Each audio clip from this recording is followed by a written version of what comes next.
जो भी पढ़ाया हो अभी तक में कोई डाउट हो, कुछ पूछना हो तो, कोई समस्या हो, जितने बच्चे लाइव से हैं आप लोगों को कोई दिक्कत हो, कोई प्रॉब्लम हो। पॉलिटी में देखिए लगातार हम निरंतर जितने भी टॉपिक हैं सारे क्रम से हमारे हो रहे हैं। कोशिश मेरी यही है कि चीज़ें सारी विस्तार से हों, एक एक चीज़ हो, कोई भी छूटे ना, आर्टिकल सारे पढ़ें, कुछ बचे ना, है ना। अब आपका काम है जितना मैं पढ़ा रहा हूँ उसे पढ़ें, दोबारा रिवाइज़ करें, जो सोर्सेज और बता रखे हैं सेल्फ स्टडी के उन्हें भी पढ़ें, ताकि लाइफ में कभी भी पॉलिटी जैसा विषय या जो भी सब्जेक्ट हैं, सारे सब्जेक्ट मैं ऐसे ही कराता हूँ तो वो दिक्कत नहीं आएगी। हाँ सर, जैसे जो आपातकाल के दौरान जो सारी फंडामेंटल राइट छीन जाते हैं, तो सर बाद में उसको हटने के बाद सर उस पे सर वो क्या कोई प्रभाव नहीं पड़ता, हटने के बाद फिर से उसी रूप में आप पे आ जाएंगे। अध्यादेश जैसे कोई कानून ही तो है, अगर सर ये मान लीजिए सर आपातकाल के दौरान हो जा रहा है, लागू हो जा रहा है, और सर जब वो हो जा रहा है और सर उसने कोई मतलब मानवाधिकार को उल्लंघन कर रखा है, तो सर आर्टिकल 13 भी सर खत्म हो जाएगा। बिल्कुल सब का आर्टिकल 13 सब खत्म रहेगा, सुप्रीम कोर्ट को बाद में जुडिशियल रिव्यू कैसे मिल पाएगा? जुडिशियल रिव्यू मिल पाएगा मतलब सर कोई अध्यादेश में सर ये बताया कि अध्यादेश भी जो न्यायालय के अंतर्गत आते हैं, सब कुछ। आपातकाल के दौरान सर अध्यादेश जारी करके कोई कानून बनाएगा, उनका प्रभाव खत्म हो जाएगा ना, उन कानूनों का प्रभाव खत्म हो जाएगा। सभी का जो आपातकाल के दौरान ऐसे कानून बनाए जाते हैं उनका प्रभाव फिर समाप्त हो, संसद निरस्त कर देगी। देखिए कोई भी चीज़ हमारे देश में तब तक है जब तक संसद द्वारा मान्यता प्राप्त है। अभी जैसे आपने देखा कि किसान बिल थे, तो किसान बिल लाए गए, देश की जनता ने उसको अस्वीकार कर दिया, है ना। और जब देश की जनता ने अस्वीकार कर दिया तो संसद ने वापस ले लिया, फिर से प्रधानमंत्री जी ने वापस कर लिया उन बिलों को। तो आपातकाल के दौरान भी यदि कुछ ऐसे कानून बनाए जाते हैं जो कि मानवाधिकारों के खिलाफ हैं, जो आपके फंडामेंटल राइट को छीनते हैं, तो जैसे ही आपातकाल का प्रभाव समाप्त होगा वैसे ही उन कानूनों को भी संसद के द्वारा निष्प्रभावी कर दिया जाएगा। बहुत कानून बने हैं, जैसे आपका मीसा DIR था, है ना, maintenance of internal security act, ख़त्म हो गया, नहीं रहा प्रभाव में। तो जो आपके फंडामेंटल राइट को छीन, देखो निवारक निरोध कानून अलग हैं। निवारक निरोध आर्टिकल 22 में वो लिखा हुआ है कि विशेष परिस्थितियों से निपटने के लिए कुछ कानून ऐसे होंगे जिन कानूनों के माध्यम से देश की आंतरिक सुरक्षा को सुरक्षित रखा जाएगा, है ना। तो वो कानूनों के तहत यदि कोई व्यक्ति गिरफ्तार होता है तो उसका प्रोसीजर अलग है कि 3 माह तक उसको ज़रूरी नहीं है कि न्यायालय के समक्ष प्रस्तुत किया जाए, वो सारी चीज़ें हैं। उनको छोड़ करके, और उनमें भी वो कानून भी संसद रिव्यू करती रहती है ना। ऐसा नहीं होता कि वो भी अपने आप में एब्सोल्यूट है।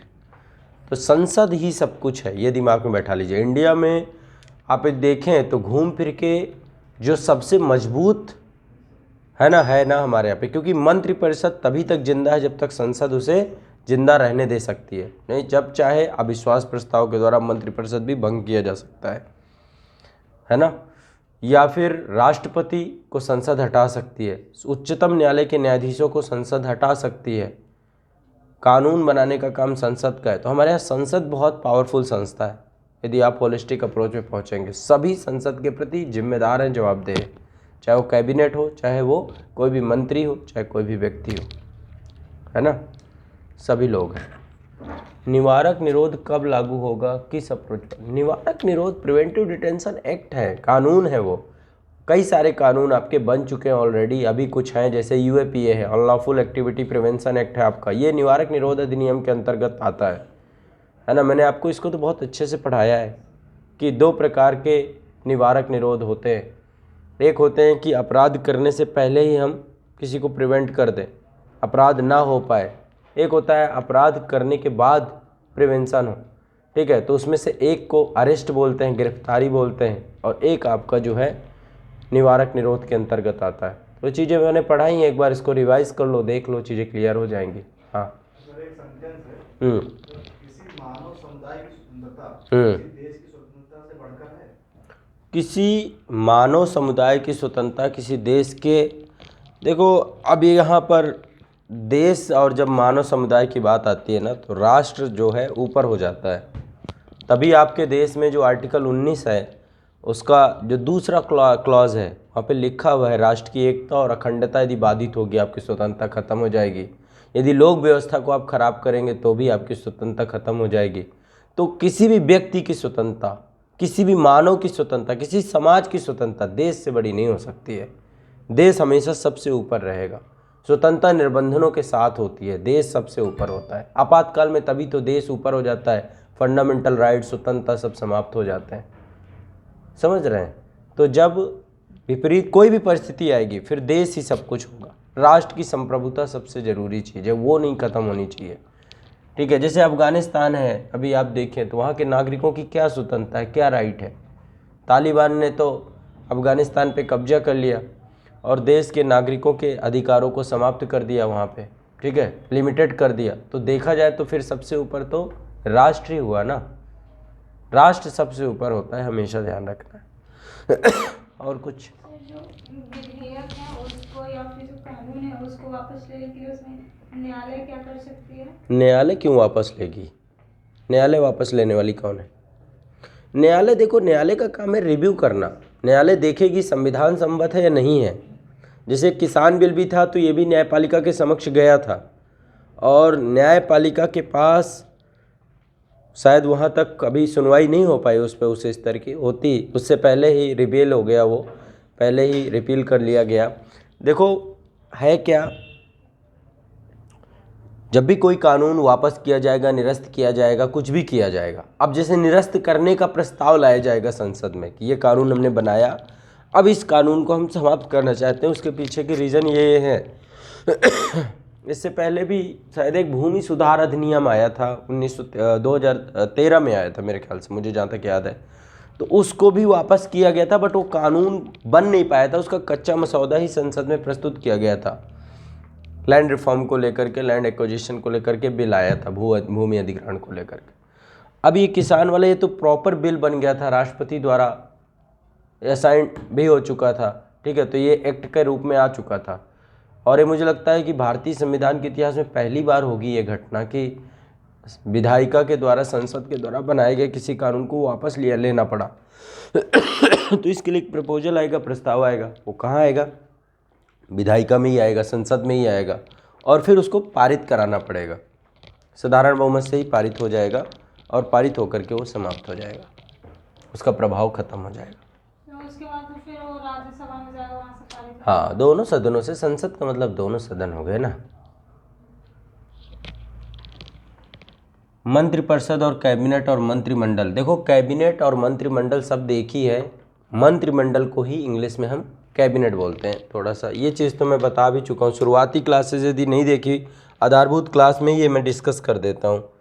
आधारभूत क्लास में हमने डिस्कस किया था ना, लेकिन चलो कोई डाउट है तो इसको क्लियर करते हैं। ये एक बॉडी है, ये बड़ी बॉडी है, इसी को बोलते हैं मंत्रिपरिषद। मंत्रिपरिषद मिनिस्ट्री ऑफ काउंसिल है ये, ठीक है। इसमें 4 प्रकार के मंत्री होते हैं मिनिस्ट्री ऑफ काउंसिल में। आपका एक बॉडी होती है कैबिनेट, इसी को बोलते हैं हम हिंदी में मंत्रिमंडल। मंत्रिमंडल बोलिए या कैबिनेट बोलिए, एक हिस्सा तो ये है। दूसरा होता है आपका राज्य मंत्री। राज्य मंत्री 2 प्रकार के होते हैं, एक तो राज्य मंत्री होते हैं, दूसरे होते हैं राज्य मंत्री स्वतंत्र प्रभार, ठीक है। ये भी राज्य मंत्री ही होते हैं, राज्य मंत्री स्वतंत्र प्रभार। स्वतंत्र प्रभार ये सहायता देने के लिए होते हैं कैबिनेट को।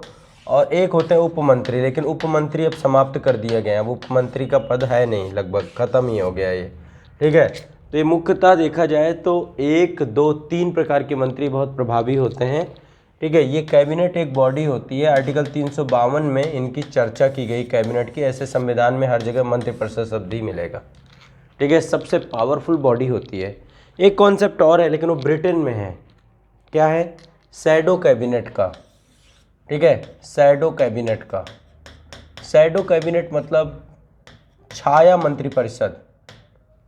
देखो होता क्या है, जैसे ये तो सरकार के द्वारा बनाया जाएगा मंत्रिपरिषद, सरकार के जो सदस्य होंगे, संसद के जो सदस्य होंगे, जो देखो संसद में 2 चीज़ें होती हैं, एक तो जीती हुई बहुमत जिसको प्राप्त है, स्पष्ट बहुमत, वही सरकार बनाएगा, लेकिन साथ ही विपक्ष भी तो होता है ना। विपक्ष भी आपका होता है वहाँ पे, दूसरी पार्टियाँ जिनको अल्पमत मिला है, बहुमत नहीं मिला है, तो विपक्ष बनाती हैं। तो विपक्ष के पास भी पावर रहे, विपक्ष भी एम्पावर्ड रहे। ब्रिटेन में एक शैडो कैबिनेट का भी कॉन्सेप्ट है, विपक्ष के द्वारा भी एक बॉडी बनाई जाती है, ठीक है, एक छोटी बॉडी बनाई जाती है और उस बॉडी का काम होता है कि वो उस बॉडी का वो बड़े बड़े डिसीजंस वो भी लेती है, लेकिन वो अल्टरनेटिव्स देने के लिए लेती है। ये ब्रिटेन में है। एक और कॉन्सेप्ट आता है किचन कैबिनेट का। किचन कैबिनेट एक तरीके से प्रभावशालिता को दिखाता है। ये जो मंत्रिमंडल के सदस्य होते हैं, इसमें होते हैं लोकसभा के लगभग 15% होने चाहिए मंत्री, इतने मंत्री होते हैं आमतौर पे। इन्हीं में से कुछ प्रभावशाली व्यक्ति निकल आते हैं, 3-4 लोग मान लीजिए, मान लो 4-5 लोग हैं जो प्रभावशाली हैं, हर बार होता है। जैसे अभी देखिए तो आपको प्रभावशाली दिख जाएंगे, प्रधानमंत्री जी हो गए, अमित शाह जी हो गए, ठीक है, या फिर राजनाथ सिंह हो गए, जो सीनियर होते हैं ज़्यादातर। या तो ये क्या मिलके बनाते हैं, किचन कैबिनेट बनाते हैं, मिलके 4 लोगों ने डिसीजन ले लिया, फिर सबको बता दिया, ठीक है, सब नहीं एक साथ बैठ रहे हैं, कुछ लोग 1, 2, 3, 4 लोग ही हुए आपस में बैठे। इसको किचन कैबिनेट का कॉन्सेप्ट है। इंडिया में भी किचन कैबिनेट तो हर बार रहती है। हो सकता है जरूरी नहीं कि जो किचन कैबिनेट के सदस्य हैं, वो मंत्री पद में हो सकता है बाहर का व्यक्ति भी किचन कैबिनेट का सदस्य हो, ठीक है। जैसे मान लीजिए कि बीजेपी के राष्ट्रीय अध्यक्ष ही हो, उनसे भी सलाह ली जाए, पॉसिबल है क्योंकि सरकार उन्हीं की है, ठीक है। तो ये होता है किचन कैबिनेट में, फ़र्क पड़ता है इस चीज़ का। घर परिवार वाले सदस्य नहीं, घर परिवार कहाँ से आ गया यहाँ पे। किचन का मतलब ये नहीं है, ये बोला जाता है कि ये जो बहुत खास लोग होते हैं, देखो पावरफुल प्रधानमंत्री है, प्रधानमंत्री के खास लोग कुछ होते हैं,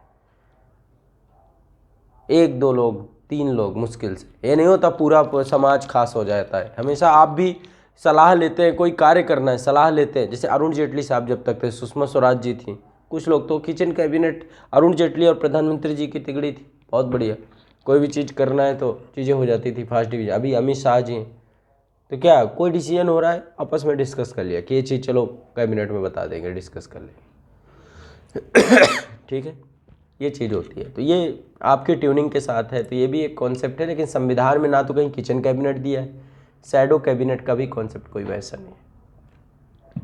और कुछ पूछना हो देखो मौका है, जितने भी लोग लाइव में पूछा करिए, अच्छा लगता है मुझे, तो आप जितना पूछो उतना ही कम है।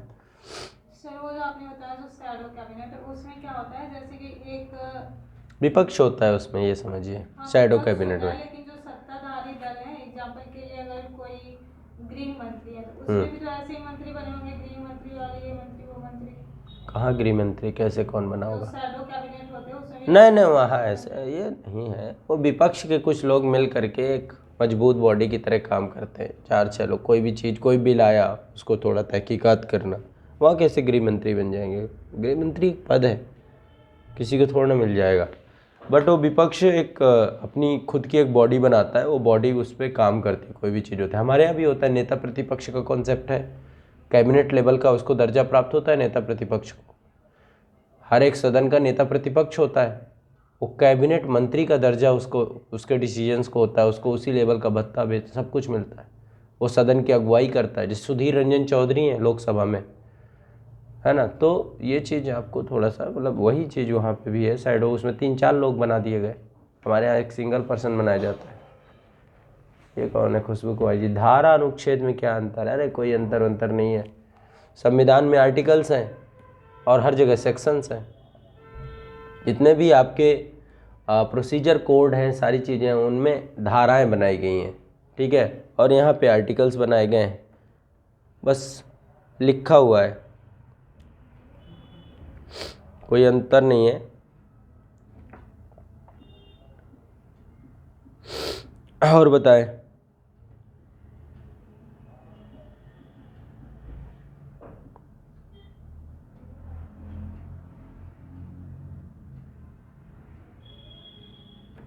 चलो आपने बताया जो कानून वापस लेने वाला, उसमें न्यायालय किस आधार पर कानून को वापस ले सकते हैं? न्यायालय कहाँ लेगा, क्यों लेगा? न्यायालय कौन है लेने वाला, मुझे बताओ। जैसे मैंने न्यायालय न बनाया है न लेगा। हाँ, क्या आपने क्या? न्यूज़ था, उस न्यूज़ में मैंने सुना कि या तो संसद है वो उसको वापस ले सकती है एक प्रक्रिया के तहत, या फिर उसमें न्यायालय। कौन सी न्यूज़ सुन ली? वो गलत है ना, न्यायालय कोई कानून थोड़ा, न्यायालय तो संवैधानिकता की जांच करके बोल देगा ये संवैधानिक है या असंवैधानिक है, ये संविधान सम्मत है या नहीं है, ये जांच लेगा, गाइडलाइन जारी कर देंगे। विधायिका ये काम करे ना, उसका कानून बनाने का काम है ना कानून वापस लेने का काम है, तो विधायिका का काम है, जो बनाएगा वो वापस लेगा। वो तो संवैधानिकता की जांच करेगा ना, ये काम सही है, ये काम गलत है।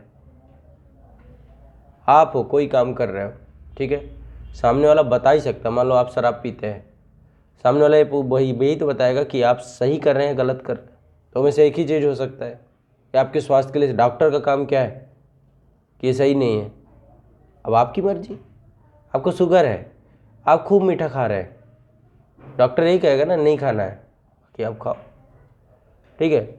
संविधान सम्मत थोड़ा सा प्रेशराइज्ड होता है, वैसा विधायिका यदि कोई बात बोलती है, न्यायपालिका यदि कुछ कहती है तो विधायिका को उस बात को मानना पड़ता है, गाइडलाइन होती है, अभिलेख न्यायालय की तरह काम करता है, उसके पास ये पावर होती है, ठीक है। लेकिन ये तीनों अपनी इंडिपेंडेंट संस्थाएं हैं, एक दूसरे के कार्यक्षेत्र पे हस्तक्षेप नहीं कर सकती हैं, ये हस्तक्षेप करने लग जाए, ठीक है। जब राम जन्मभूमि का विवाद सुलझा तो उसके बाद क्या था, आर्टिकल 142 के तहत आदेश दिया न्यायालय ने कि आप इनको 5 एकड़ की ज़मीन दीजिए, है ना, आदेश था ये सिर्फ, ये थोड़ा ना था कि दे दिया न्यायालय ने, न्यायालय कहाँ से दे देगा, काम उसने ऑर्डर दे दिया, ये ऑर्डर है आपको इसको मानना है, तो ऑर्डर को मानना पड़ेगा। घर में माता पिता भी आपको ऑर्डर ही तो देते हैं, आदेश ही तो देते हैं, मानिए नहीं मानिए आपके ऊपर है, नहीं मानना है तो फिर संविधान में संशोधन कर दीजिए। बहुत संविधान संशोधन हुए कि बहुत बार न्यायपालिका कोई ने कोई बात कही, उसके लिए आरक्षण के कई मामले ऐसे आए हैं।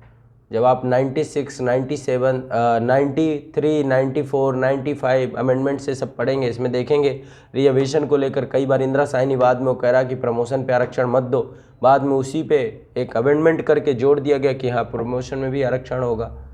बहुत चीज़ें हुई हैं, न्यायपालिका के ऑर्डर को वो करने के लिए संविधान में ही बदलाव कर दिया गया, संविधान में ही संशोधन कर दिया गया, संविधान में ही लिख दिया गया कि न्यायपालिका के पास पुनरावलोकन करने की शक्ति नहीं है 42वें संविधान संशोधन ने, फिर न्यायपालिका ने उसको असंवैधानिक घोषित कर दिया, ठीक है। तो पावर विधायिका, इसीलिए मैं कह रहा हूँ हमारे यहाँ पे पावरफुल है संसद, बहुत पावरफुल बॉडी है, उससे पावरफुल कोई नहीं है, लेकिन रेस्पेक्ट होती है, तीनों संस्थाओं की आपस में एक रेस्पेक्ट है ना। और ये कौन है, खुशबू जी, मंत्रिपरिषद सामूहिक रूप से लोकसभा के प्रति उत्तरदायी का अर्थ नहीं समझ में आता है। अरे बेटा मंत्रिपरिषद तक पहुंचने तो दो, अभी ऐसे कैसे मैं समझा दूं, अभी जब वहाँ तक पहुँचे नहीं है, ठीक है।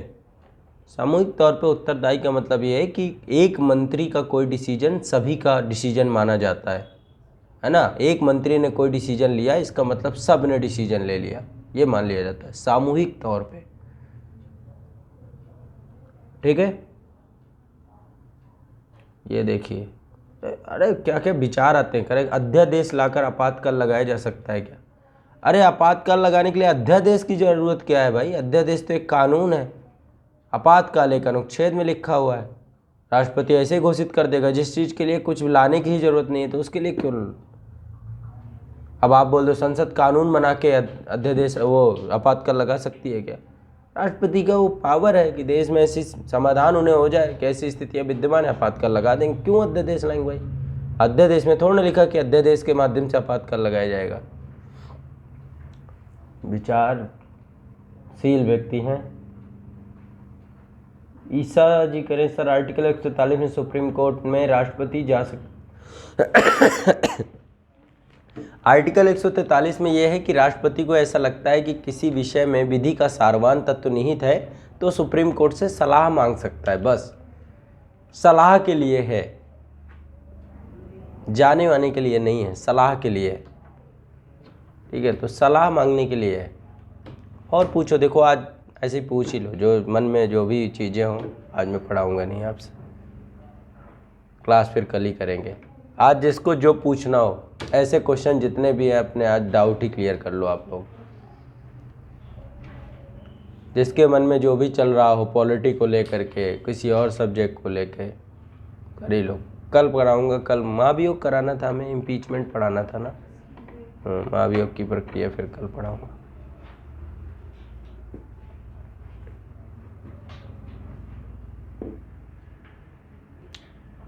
ये कौन है? प्रसाद पर्यंत का अर्थ है कि आप जैसे आप आईएएस बनेंगे ना, तो आर्टिकल 110 है शायद, वो माफ़ करिएगा 310 है, उसमें लिखा है कि जितने भी संघ के कर्मचारी होते हैं सब राष्ट्रपति के प्रसाद पर्यंत होते हैं। आईएएस का पद भी है राष्ट्रपति के प्रसाद पर्यंत है, ठीक है। 311 में लिखा हुआ हटाने की प्रक्रिया कि किसी भी अधिकारी को कैसे हटाया जा सकता है ना। कोई भी अधिकारी को हटाना है उसके लिए पहले एक जांच आयोग होगा, उसको सुनवाई करने का मौका दिया जाएगा और इसके बाद फिर उसको उसके पद से हटाया जाएगा। प्रसाद पर्यंत का मतलब है कि राष्ट्रपति के ऊपर है कि कब तक आप पद पे बने रहेंगे, बस ये समझिए। किसी के भी प्रसाद पर्यंत आप रहते हैं प्रसाद पर्यंत में निश्चित अवधि होते हुए भी सामने वाले की मर्जी ज़्यादा प्रभावशाली होती है। जब राज्यपाल राष्ट्रपति के प्रसाद पर्यंत है तो जरूरी नहीं कि 5 साल का कार्यकाल, उसके पहले भी राष्ट्रपति जब चाहें तब हटा सकते हैं। आर्टिकल 31 पूरी तरीके से संपत्ति का अधिकार विधिक अधिकार बन चुका है, वो 300A में ट्रांसफ़र कर दिया गया है।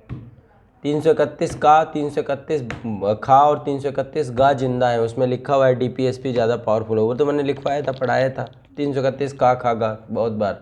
31 अब कहाँ बचा हो, 300 का में जाके लिख गया है संपत्ति का अधिकार विधि के प्राधिकार के अतिरिक्त किसी को अलग नहीं किया जा सकता।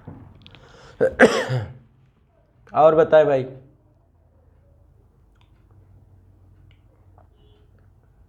आप लोगों का कुछ?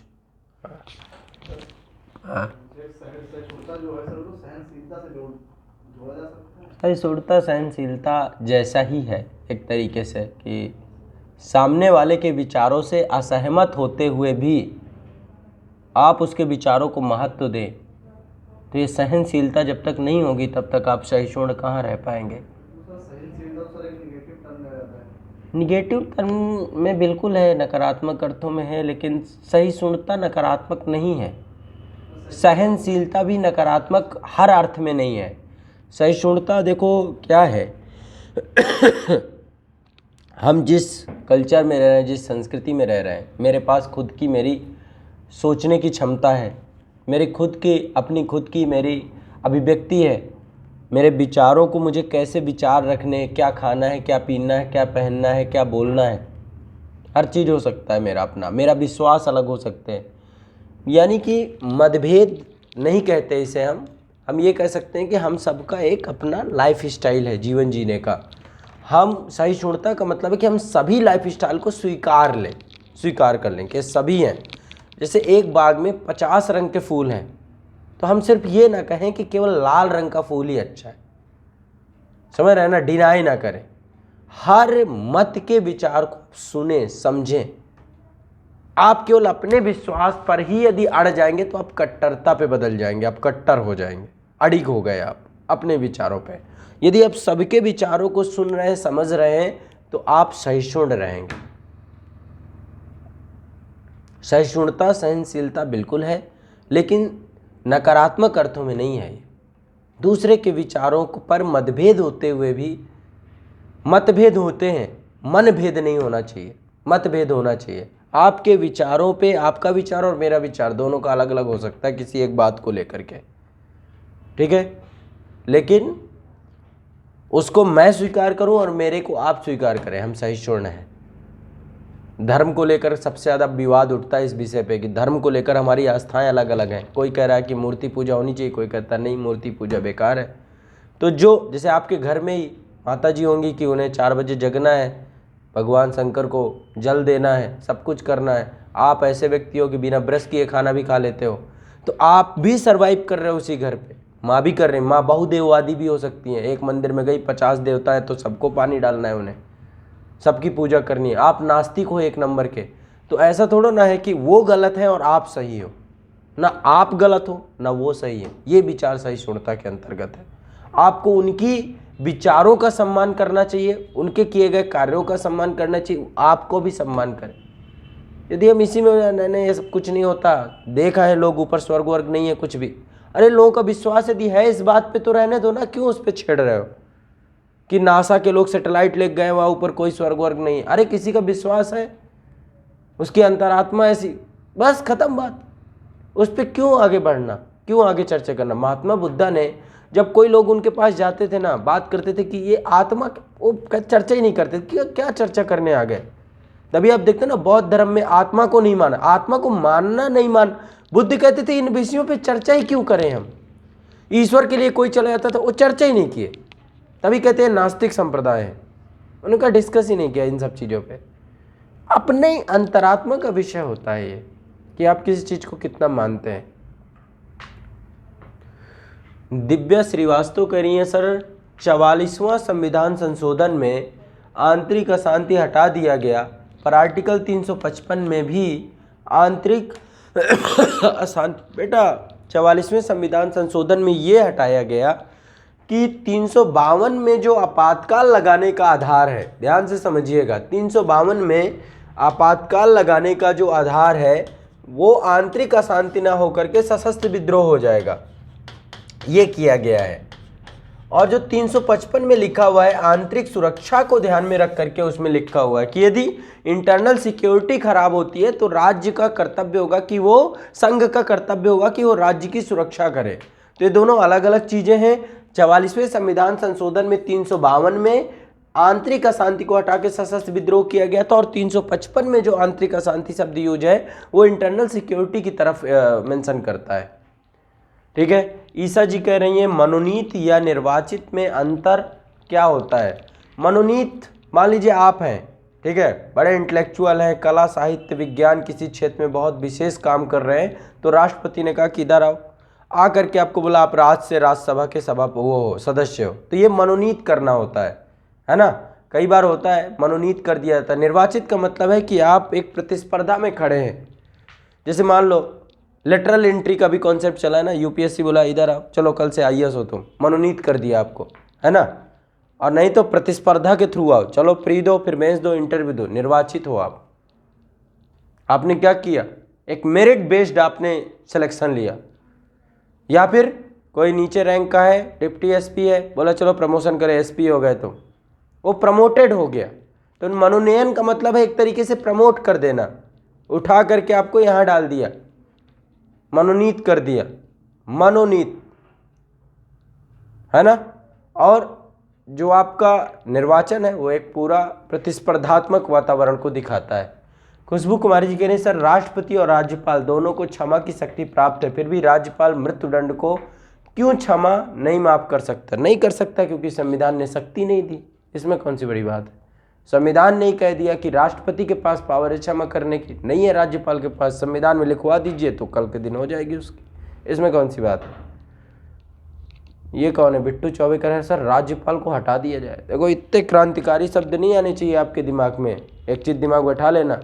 राज्यपाल भारतीय संविधान सभा ने, इंडियन कॉन्स्टिट्यूशन ने आर्टिकल 152 के तहत इस पद को सृजित किया है। तो जब कभी इस तरीके की बात आए कि राज्यपाल करना, कभी भी ऐसे क्रांतिकारी विचार मत लाइएगा। ये संवैधानिक पद है, संवैधानिक पोस्ट है, और राज्यपाल बहुत ही महत्वपूर्ण भूमिका निभाता है संघ के एक एजेंट के तौर पे, राज्यों पे नियंत्रण करने के लिए। क्यों राज्यपाल को हटा दिया जाए।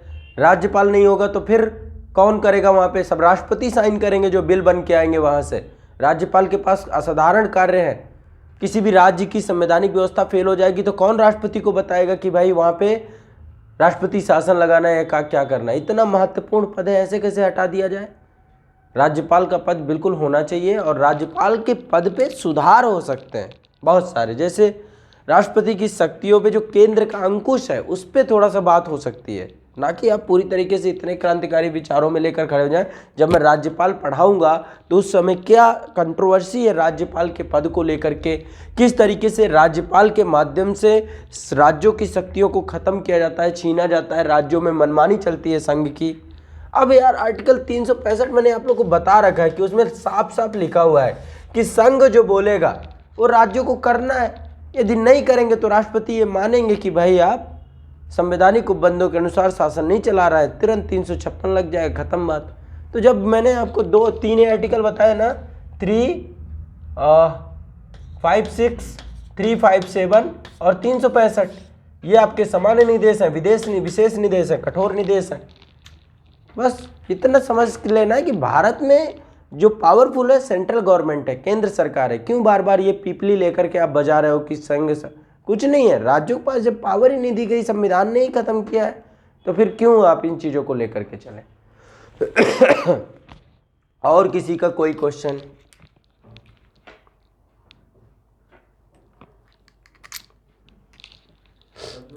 हाँ सर ये बताया कि सर मनोनीत और निर्वाचित में हाँ। तो नियुक्ति क्या होता है? सर नियुक्ति सर इससे कोई डिफरेंट होता है कि वही चीज होता है? नियुक्ति मतलब नियुक्त करना किसी को। जैसे राष्ट्रपति से प्रधानमंत्री नियुक्त होते हैं। हाँ, तो जब निर्वाचित हो कोई व्यक्ति आया, उन्हीं में से एक को नियुक्त करना।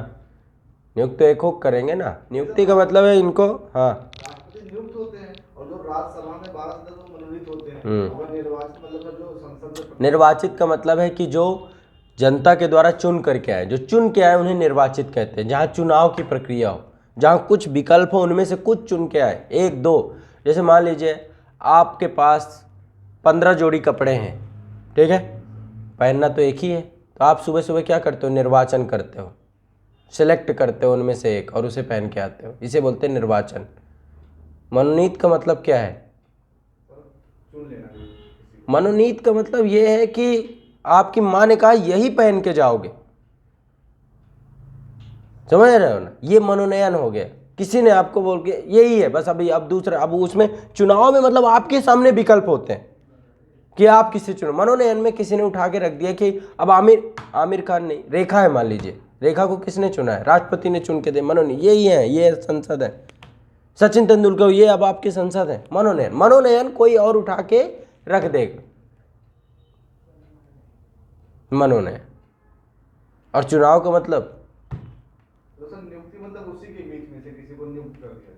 नियुक्ति का मतलब है कि जैसे आप हैं, आपकी भी सबकी नियुक्ति होती है। नियुक्ति का मतलब किसी एक पद पे, किसी पोस्ट पे, जब किसी व्यक्ति को जो है उस पोस्ट पे उसको पोस्ट दी जाए, उस पद का गरिमा दिया जाए, कितने में से, बहुत सारे लोगों में से, तो उसको नियुक्ति कहते हैं।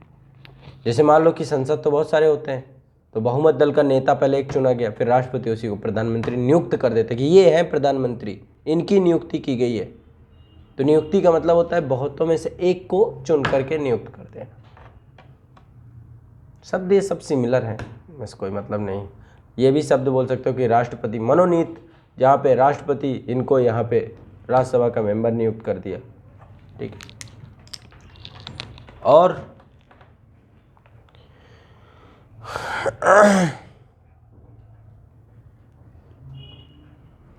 देखो, एक अनुच्छेद शब्द आपका है कि अनुच्छेद क्या होता है। अनुच्छेद एक तरीके से अपने विचारों की अभिव्यक्ति को अनुच्छेद कहते हैं। जैसे मान लीजिए कि संविधान जो है ना, संविधान सभा में जितने लोग थे उनके विचारों की अभिव्यक्ति थी, है ना, कि उनके विचार क्या थे, उन विचारों की अभिव्यक्ति को उन्होंने अपना लिख दिया। तो जब भी कोई चीज़ अनुच्छेद में लिखी जाएगी तो वो किसी के विचारों की अभिव्यक्ति होगी, ठीक है, किसी के विचारों की अभिव्यक्ति के अंतर्गत उसको रखा जाएगा।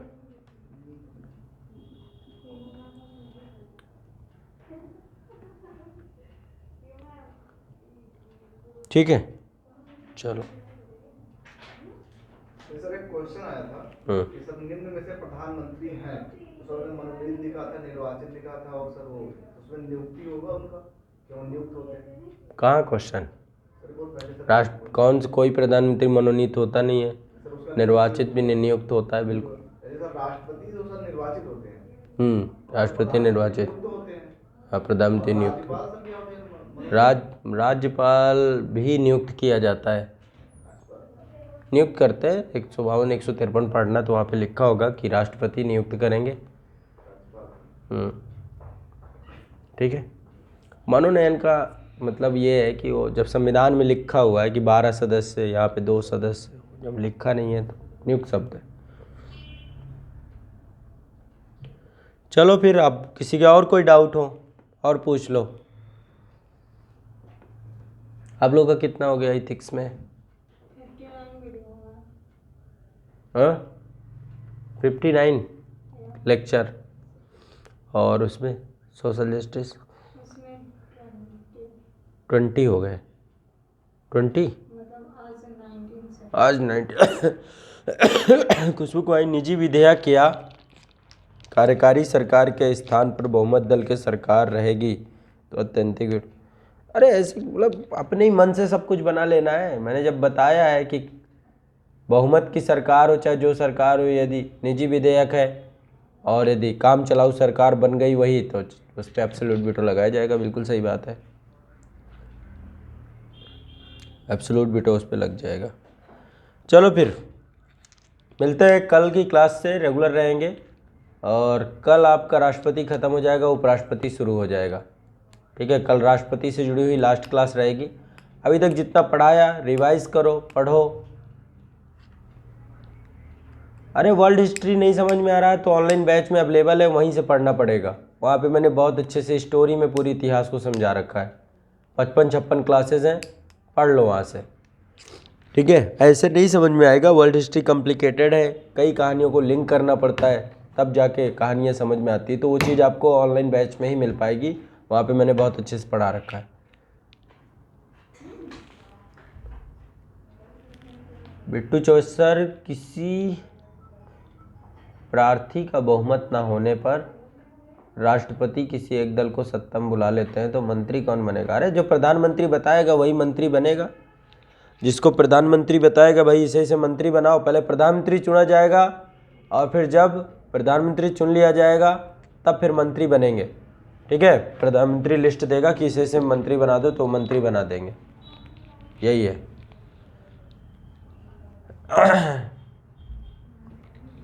ईसा जी, सर फाउंडेशन बैच में ऑनलाइन क्लास नहीं है तो डाउट क्लियर नहीं हो पाते हैं, कैसे करें? डाउट क्लियर के लिए चैट बॉक्स मिला हुआ है, चैट बॉक्स में आप अपना मैसेज छोड़िए, जो भी आपकी प्रॉब्लम है उसका सल्यूशन आपके पास आ जाएगा। चैट बॉक्स आप लोगों को सबको पर्सनल मिला हुआ है, ठीक है, उस चैट बॉक्स में आप मैसेज डाल दो। प्रधानमंत्री कौन बनेगा? अरे प्रधानमंत्री जिसे राष्ट्रपति बना दे, राष्ट्रपति का विवेकाधिकार है। जब कोई स्पष्ट स्थिति ना हो, राष्ट्रपति अपने मन का भी बना सकते हैं, यही तो विवेकाधिकार है। प्रधानमंत्री तो राष्ट्रपति बनाएंगे ना, जो बहुमत दल का नेता होगा। यदि बहुमत नहीं है तो फिर राष्ट्रपति जिसको चाहे वो प्रधानमंत्री बन सकता है, बाद में उसको विश्वास प्रस्ताव लाना पड़ता है। अभी ये पढ़ेंगे, अभी आएंगे प्रधानमंत्री वगैरह टॉपिक को, वहाँ पे डिटेल में बता दूंगा मैं। हाँ ठीक है, बाकी देखो जितने भी लोग हो आप लोग ऑनलाइन वाले जो सिंगल सब्जेक्ट से केवल पढ़ रहे हो ना, आप लोग फाउंडेशन बैच जरूर ले लो। यदि कंप्लीट करना है ना तो वहाँ से आपको पूरा सीक्वेंस वाइज टारगेट वाइज वहाँ पे करने को ज़्यादा बेहतर रहेगा। बाकी बीपीएससी का जो एग्ज़ाम दे रहे हैं उन लोगों के लिए वीकली टारगेट चालू हो गया है ना, 2 सप्ताह के टारगेट आ चुके हैं, उनको देख लेना है। खुशबू कुमारी जी, जो भी आपका है वहाँ पे भेजेंगे तो स्क्रीनशॉट आ जाता है, वहाँ से स्क्रीनशॉट भेज दिया जाता है ग्रुप में जिसका भी हुआ। रूपांजलि सिंह जी कह रहे सर आपकी तबीयत बहुत ख़राब है, टेक करे। चलिए thank you so much, thank you. तबीयत चलती रहती है, प्लस माइनस ये जीवन है, जब तक जिंदा रहेंगे तब तक कभी अच्छे हो जाएंगे कभी ख़राब हो जाएंगे। चलो फिर ठीक है, मिलते हैं कल के सेशन में। टाइमिंग कल की सेम रहेगी, 11:30 बजे से क्लास होगी 1:30 बजे तक, तो कल ही करेंगे कल आपका जो आगे का सेशन है। चलो